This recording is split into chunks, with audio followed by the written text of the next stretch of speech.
This is Warhammer like you've never seen it before. Welcome to Dawn of War Warhammer. Since 2004, this little Space Marine has always dreamt one hobby dream: to bring Dawn of War to the tabletop. Now, I don't just mean lining up some Blood Ravens and Orcs and whacking them together. I want a game of Warhammer exactly like the greatest Warhammer video game of all time. I'm talking base building, mustering an army, Marine squad deployed, upgrades, Light of the Emperor, map control, exploration, captured, and above all, a fully functional Dawn of War economy built right on top of Warhammer 40k. Welcome to ZorpHammer and welcome back to Dawn of War Warhammer, and welcome to the very first in our new How to Play Dawn of War Warhammer series. This is a faction-focused video where we're zeroing in on one faction from our adaptation of Dawn of War to the tabletop, and up first, of course, it is the Blood Ravens, the retro Space Marine faction. Just Dawn of War in a nutshell for me, and they're a fantastic army to play, they're so much fun to build, and they are awesome on the tabletop. So the Space Marines are the quintessential Dawn of War experience. They've got a great roster, lots of different infantry and vehicle options, different transports, different hard-hitting units. They've got a range of vehicles and technologies that basically mean you can play them a number of different ways, speccing into technology trees or different units as you so choose and as the tactical situation requires. Like all Dawn of War factions, they have a faction bonus, but they don't have any really complicated extra mechanics like some of the other races, like the Orcs with their Orc Pop, or the Necrons with their crazy resurrection. They are standard, but they are powerful. The faction bonus for the army is the Oath of Moment special rule from the Combat Patrol faction of Warhammer 40k. It allows you to basically focus down one enemy unit per turn and generate a bunch of rerolls, really applicable to a wide variety of situations, but it is the strength and breadth of their roster that makes them powerful. So we're going to dive into each of the Space Marine buildings and each of the Space Marine units, have a look at what the best application for those is to get them on the table, and how best to play the Space Marines in Dawn of War Warhammer. Of course, our first building to look at is the Space Marine Stronghold, which is our HQ building for the Space Marine faction. This is our starting building. Of course, if it gets destroyed, you're automatically sudden death lost. So it is an important building, and it also gives us access to some interesting options. First of all, our first troop unit, which is the Space Marine Scouts. And these are going to be the guys that you are building on the first turn every single game. You can't access other units until you get the Chapel Barracks down. So Scouts are coming out. They're a great cheap option. They've got access to special weapons like the sniper rifles, which can allow them to be really powerful, but you essentially need to be spamming Scouts early game, getting them out to capture those requisition points and start building that economy. But they're not really going to do the kind of bulk of your fighting as you get into the mid and late game. You've also got some very important technologies to research, which is your squad pop and your vehicle pop. These are your population controls. Now, in Dawn of War Warhammer, every single army has a population limit, which controls how many units you can get down on the field. For many units, that is controlled by technologies. For some, it's controlled by building upgrades. Here in the Space Marines or the Chapel Barracks, you've got two options. You can upgrade your squad cap or your vehicle cap. It starts at 10 out of a possible 20 for your infantry and 0 out of a possible 20 for your vehicles. Each upgrade, it's a single upgrade per side, gives you +5 to that bonus. So you need to be ticking along as you're building your army because you do not want to get bottlenecked by your population. You want the maximum amount of force able to be generated. Otherwise, units are queuing and the buildings that you build are not able to produce. Final piece of research is your sniper research, which allows you to upgrade your scouts with those all-important sniper rifles. Dawn of War Warhammer, of course, lives and dies on the Dawn of War economy, and the Space Marines use two resources, like most factions: requisition and power. Requisition on the whole is generated by capturing important locations around the map, strategic points and critical locations, and power is generated from your power generators, which is the second all-important Space Marine building. The Stronghold does have a passive resource generation of 100 requisition and 30 power per turn, but that will be soon outstripped as you take control of the board and start spamming your power generators. Each power generator built gives you a tick of 50 power per turn, plus a 100 power build bonus when the generator is constructed, and once you have built 3 generators, remembering you can only build 1 building per build zone per turn. Once you have all 3, you can then upgrade the power grid research. With the advanced grid gives you a 100 tick per power generator across all of your pre-established power generators. So late game, you can start really ramping up that power production, which is all important when you want to start accessing those very powerful Space Marine vehicles. Probably the most important building for the Space Marine player is the Chapel Barracks. This is your primary infantry unit creation barracks, and it covers pretty much everything that you'd ever need as a Space Marine. You have the standard Space Marine squad, you've got assault squads, the 2 types of Terminators, the normal kind of shooty Terminators and your close combat Terminators, as well as most of your HQ options. The Force Commander, the Librarian, and the Chaplain, who has been recently added as he wasn't in the original rules for Space Marines in Dawn of War Warhammer. Each of these infantry units fill kind of different roles in the Space Marine army. Your standard Space Marine squad is probably the most important unit. If you think about this in terms of Warhammer 40k terms, it is essentially the combination of a tactical and a devastator squad in a single profile. And once you start upgrading things in the Armory, which we'll talk about in a sec, it becomes an insanely powerful firing platform. It starts with just 4 members, it can be slowly reinforced up to 10 members as you move through the turns, and you can eventually unlock 4 special or heavy weapons, and the bolters are powerful as well. So this thing is a beast. 4 heavy bolters, insane DACA. 4 missile launchers, you are really taking out enemy vehicles and enemy buildings, which can be critical. Flamers if you've got hordes to fight with, or a big mix of any of those. There is so many awesome options. You can also upgrade it with a sergeant to get that power fist, the plasma pistol. There is a great lot of options for the Space Marine squad. You will often end up with like 40 Space Marines running around in Space Marine squads, but they're not particularly fast, and that's where our Assault Marines come in. This is of course our jump infantry. They are much faster with their jump packs, but they also have access to the first high movement tactic, which is the Assault Marine jump. These models with the jump pack, just like the video game, can do the huge teleport move once per every 3 turns. They get to do a massive jump. I think it's 48 inches. That is a lot of board, and when you're playing on massive boards like we do with Dawn of War Warhammer, the standard board size is essentially 8 feet by 6 feet as a minimum. That is really important. The other really fantastic way to move your models around is deep strike. Most armies have some form of deep strike option, and for the Space Marines, it is of course the Terminators. And they're not just a fast moving unit, they're the hardest hitting, most powerful unit that you have. So deep striking with either ranged or your normal assault Terminators is intensely powerful. They start with just 4 members in the squad and can be upgraded to 8. The standard Terminators can access assault cannons and heavy flamers, and they pack a lot of punch. Both the Terminator and Assault Terminator squad have a unit limit of 1, so you cannot spam 5 squads of them like you could in Dawn of War 1 until the expansions came out, but they are still super powerful units who are going to augment the rest of your forces. The Force Commander, the Librarian, the Chaplain, all the HQ units for the Space Marines are fantastic. They've each got different little specs and a couple of extra abilities, but the main bonus for them is that they don't take up your population limit. So they add a little bit of extra punch to that army without swapping out a place in your roster for another unit as you're building your army. They're very powerful units.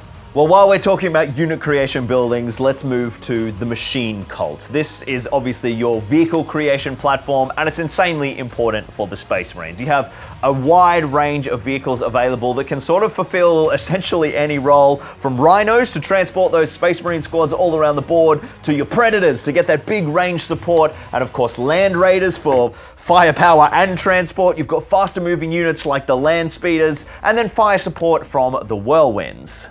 But early game, you are probably going to want to be looking for the classic Space Marine Dreadnought. Both variants of the Dreadnought are available. You've got the Combat Dreadnought and the Ranged Hailfire Dreadnought, but he's just a fantastic early game unit that you want to be supporting those infantry squads with. And he's not particularly expensive, costing just 3 vehicle population. So once you've purchased that first upgrade from the Stronghold to unlock 5 vehicle capacity, you get a Dreadnought, maybe a couple of Land Speeders who are 1 vehicle pop each, and then you've got that first 5 you've got a support unit to go alongside your infantry, you've got speeders to go out flanking, hunting down enemy positions, and of course your rhinos are 0 vehicle population. So you can be spamming rhinos to your heart's content, sending them out as scouting units or massing up as transports for that all-important armored assault. The Predators are your backbone of the fire support. They start with the double heavy bolter sponsons, there goes my turret, and the autocannon turret, and then you can upgrade them to get the las cannon sponson and the las cannon turret as well, which basically just makes them intensely powerful at annihilating enemy armored units. Essentially a horde control, an enemy kind of troop control, or a vehicle control option. They're a really important backbone, but they are quite expensive in terms of vehicle population. 5 vehicle pop each. So that once you've got 1 or 2 land raiders down, that is a large chunk of your resources off the table. Speaking of large chunk of resources, the land raider who I just painted up, he's new to the army. He's yet to see the table, but he is an absolute beast. Transport capacity and fire support in one of the most armored shells that the Space Marines have access to. He's an absolute gun, amazing for bringing Terminators closer to the fight. If you want to mass assault rather than dropping in with deep strike, you can bring them in inside, get them through to an enemy position. They're very powerful. All right, I'm going to need the rule book now because we're getting into the nitty gritty here. This is technology time. We've talked about vehicle creation. Let's talk about the Space Marine Army. Now this is Army, Space Marine Armory. Now normally in Dawn of War Warhammer, each building can perform 1 build action and 1 research action per turn. Some buildings don't have access to one of those types, like our Chapel Barracks only has build actions and our Armory only has research actions, but it has a range of research action subtypes that are available, technologies, faction upgrades, and unit enhancements, and it can perform 2 research actions per turn instead of 1, as long as those actions are of a different research subtype. So up first, let's look at the technology research subtype, and this is insanely powerful war gear for troops in your army. And the first is probably the most important, the heavy weapon increase. This can be researched twice, and each time you research it allows all of your Space Marine squads, which is your standard Space Marine unit, to start adding heavy weapons. 2 for the first research and an additional 2, giving you 4 heavy weapons per squad once those have been upgraded on the individual squads themselves. It's not an automatic gain for that unit. So that's the heavy weapon increase. The next 3 technologies are subtly different. We've got the power sword, the power fist, and the plasma pistol. Unlike the heavy weapon increase, when these are researched, every unit that can access this automatically, instantaneously receives that upgrade. You don't have to go and upgrade the individual unit, which is exactly how this operates in the video game at the Space Marine Arsenal. You download that bloody power sword and boop, all your guys suddenly have power swords, whereas with the heavy weapon increase, you have to manually go to each squad and be like, I want this, this, this, this, this, and so just like in the video game, we have that translated here to the tabletop. Our second research action subtype is the faction upgrade, which you can sort of think of as the detachment bonus for Warhammer 40k 10th edition. Oath of Moment is our army bonus, but our detachment bonus we don't have from the beginning. We have to research at the Armory, and for the Space Marines, it is combat doctrines, which works mostly the same as the Warhammer 40k version of that detachment bonus. Obviously, Dawn of War Warhammer is a lot longer, so you can actually pick each of the combat doctrine postures, Devastator, Tactical, or Assault, twice over the course of the game, but you can't use them in consecutive turns. For Devastator, units in your army are able to shoot in a turn which they have advanced. For Tactical, units in your army are able to declare a charge in a turn in which they fell back. And for Assault, units are able to declare a charge in a turn that they advance. So it's important to make sure you're in the right doctrine, depending on what's happening on the battlefield, across the entire Dawn of War battlefield as well, because there are often a lot of different skirmishes happening over different control points, and you have to make sure you've got the right one to support your army where you need it most. And then our final research action subtype is the unit enhancements. These are upgrades that are purchased for an individual unit, and they are pretty special and pretty powerful. I'm going to read through them because I cannot remember them off the top of my head. Artificer Armor, of course. This gives us the 2+ characteristic for our save, as well as a Feel No Pain 5+. Obviously, that's going to be going down on your big HQ character. It is for any Adeptus Astartes model. The Honor Vehement is you get +1 attacks, +1 strength for all your melee weapons, and while under the effects of the Assault Doctrine, you get +2 attacks and +2 strength. So you obviously want to pair that with something hard-hitting. It's pretty awesome on your Force Commander with that Power Sword. The Librarian's pretty handy with it as well. The third enhancement is Adept of the Codex. This only applies to your Force Commander or the Space Marine Captain, and essentially that allows him to declare aware that he is in the tactical doctrine regardless of what is happening for the rest of your army, which can be very useful for getting him in and out of trouble and doing those counterattacks. The final unit enhancement is Bolter Discipline. This is available for any of your Space Marine heroes, and while they are attached to that unit, bolter weapons in that squad gain the Sustain Hits 1 ability, and while you're under the effect of the Devastator combat doctrine, your critical hits are 5+ instead of 6+, which of course combines with Sustained Hits 1 to just allow you to stack up a huge amount of attacks. The final building for the Space Marines is the little heavy bolter turret, which can be upgraded to get other weapons as well. Important little defensive posture just for marking down some controlling areas and making sure that you've got your base secured, critical locations. Obviously, it can only be built in a build zone, but it is a powerful little handy bonus as well. And that is all of the key units, all of the key buildings from the Space Marines. Now it's time to talk just a little bit on tactics. This is the very first building from Zorp Sector Rome, my upcoming STL scenery range.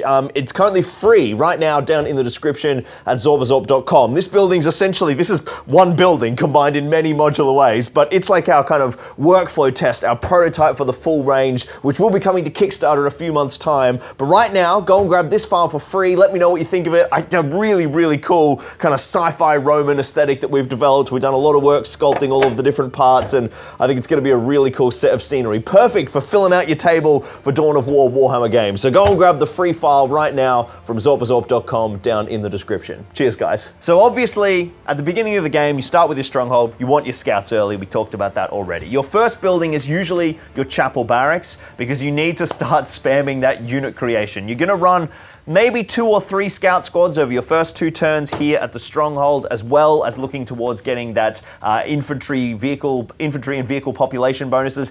Infantry first, and then vehicle a little later. And then once you've got your Chapel Barracks down on your second turn, it's usually power generator time, just to start getting that power ticking along. You're probably not going to use it as quickly. You may not be getting vehicles until sort of turn 4, turn 5, maybe turn 6, but you're going to want a kind of resource of power. So just chipping away at power generators as quickly as possible is important. And then you want to get your Armory down in turn 4 so that you can basically start to access those extra heavy weapon slots for your Space Marine squads. The Chapel Barracks, for the first 3 or 4 turns of its existence on the board, starting from turn 2 onwards, because it's your build action for turn 1, is basically spamming Space Marine squads. And those Space Marine squads are deploying, and then you're reinforcing those as aggressively as possible. Remember, each normal unit in Dawn of War Warhammer, some units can accelerate this, but the Space Marine squad can only perform 1 reinforcement action per turn and 1 advanced reinforcement action per turn. So each turn they can add 1 Space Marine and add a sergeant or a special weapon. So you need to focus on getting those models as big as, getting those units as big as possible, as fast as possible. The special weapons cost power, so you need the power. The research upgrades cost power, so you need the power, but of course you also need the power for your vehicles. It's usually turn 4 or turn 5 my machine cult comes down. Straight away I'm throwing out maybe 1 or 2 rhinos to just grab a nearby unit and start extending my reach. By turns 5 and 6, you will be in heavy combat. There will be fighting over that kind of center line of the board, and the troops that you've been making in turns 3 and 4 need to be getting quickly to those kind of center line combats. So that's either switching up to Assault Marines or potentially Terminators to jump or deep strike in, or picking up a squad that's already halfway there with a Rhino zooming past to get it faster into those kind of central locations. Once your scouts have kind of secured those early, there's usually about 3 critical locations, or sorry, strategic points close around your base. You want to start heading them into the flanks. They'll probably die, but at least you'll work out where the enemy is and work out what the kind of density is, depending on which Fog of War rules you're using, of course. And then yeah, on the back end, it's Predators. It's a Dreadnought pretty early. They're inexpensive. You can run them up. Again, we talked about it at the beginning. Get those land speeders up in support. Once you've got your second vehicle pop down, usually a Predator to roll up behind that front line of troops and just start laying down fire. And then at the very late game, you're starting to look at at the Land Raider. Now the Land Raider is like a large concentration of resources, so you're probably not going to want to be building that at a machine cult at the base unless you're in a bloody dire situation. Usually as you start to capture strategic points, you want to start building what becomes a forward operating base, and your back base becomes secondary unit creation. You start creating the units that can deploy quickly. So in the back end of the game, your jump infantry and your terminators will be being built at the chapel barracks back home, but you should have a second or even a third chapel barracks that is built in new build zones that are unlocked from strategic points, and that's where you're going to be spamming, you know, every turn a couple of Space Marine squads are just getting made, running into the enemy, getting made, running into the enemy, and then you got to couple that with, okay, this is the turn, my two chapel barracks on the kind of forward operating bases, they've made some squads, my midline squads that got made kind of at the end of the first arc, they're running forward, and then you've got those units at the back that are ready to drop in, and all of a sudden you've got this force concentration that just appears out of nowhere. Deep striking units, jumping units, vehicles popping out, vehicles driving up into support to provide cover, and that front line of Space Marine infantry squads running forwards. The early squads that you make at the beginning of the game, those first Space Marine squads, you're going to want to balance how you use them, because they're going to have so much time over the 10 turns of the game to get fully upgraded with heavy weapons. Essentially, you want them to be doing work at the beginning of the game, but you don't want to expose them to too much risk because you need their firepower. So they almost need to be operating as like midline troops, while the fresh units that you're creating to make bodies, obviously they're not going to be as strong. Space Marine squads start with 4 members and can be upgraded, you know, 1 per turn. So you're going to be needing to spam fresh units, have a couple of turns of upgrades, and get them into the fight. But you don't want your really beautifully upgraded sergeant-led heavy weapons, 4 heavy weapons per squad, to be your meat shields who are taking punishment. Otherwise, you're going to just have a vanilla army with no kind of hitting power. So they're a really, really fun army to use. Honestly, they're probably my favorite to play still. I'm really excited to check out the Necrons, but I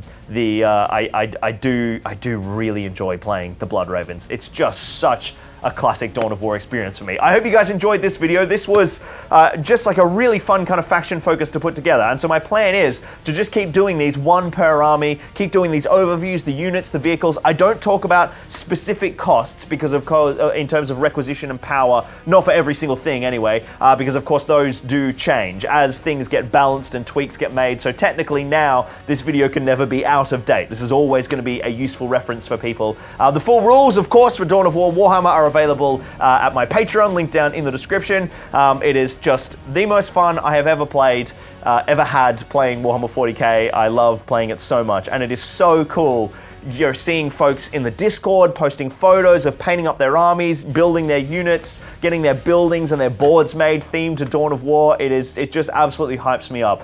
So I hope you guys enjoyed this. I know you enjoyed the kind of last dev vlog, and I promised I'd do this kind of a bit more focused in because you guys like that so much. So I hope this fulfilled your expectations. And what armies should I do next in the faction focuses? Yeah, make sure if you haven't downloaded the rules in a while, there is a new version of the Dawn of War Warhammer rules that is going live with this video. It's basically just a few tweaks. There were missing units. Oh, which of course I haven't talked about because that is last edition. The Space Marines now have access to their chaplains, which deploy from the Chapel Barracks or the Stronghold, I think. And of course, land speeders and apothecaries. Apothecaries are a brand new unit. Those of you who have played Dawn of War will notice that there are buildings missing. There's no sacred temple, for instance, which is where the apothecaries and the librarians would normally spawn from. So the apothecaries and the chaplains, that's right, they come from the Stronghold, in which, you know, because I don't want every person who wants to play Dawn of Warhammer to have to print 50 buildings. It's too difficult. So that's why we collapsed the amount of buildings and kind of condensed a few kind of rules and unit creation options. So those are up now. So there's a few kind of tweaks, as well as some tweaks to the Necrons, I think.